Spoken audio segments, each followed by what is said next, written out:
The Time Machine by H.G. Wells. Recording by Arthur Vincet. Chapter 1. The time traveler, for so it will be convenient to speak of him, was expounding a recondite matter to us. His gray eyes shone and twinkled, and his usually pale face was flushed and animated. The fire burned brightly, and the soft radiance of the incandescent lights in the lilies of silver caught the bubbles that flashed and passed in our glasses.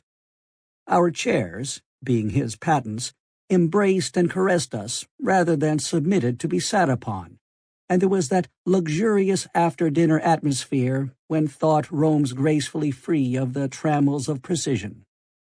And he put it to us in this way, marking the points with a lean forefinger, as we sat and lazily admired his earnestness over his new paradox, as we thought it, and his fecundity.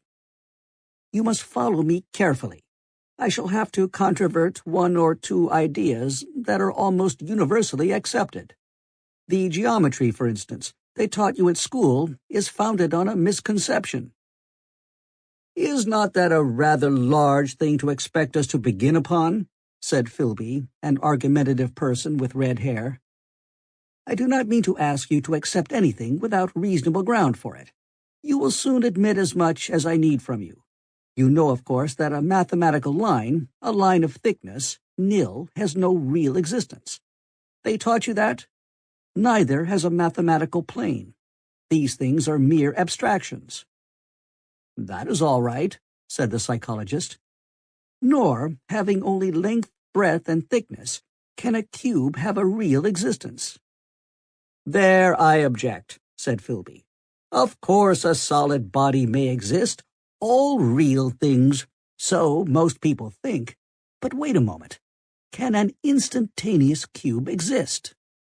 Don't follow you, said Philby. Can a cube that does not last for any time at all have a real existence? Philby became pensive.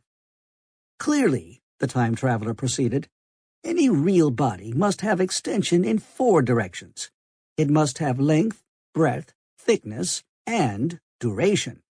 But through a natural infirmity of the flesh, which I will explain to you in a moment, we incline to overlook this fact. There are really 4 dimensions, 3 which we call the 3 planes of space, and a 4th, time.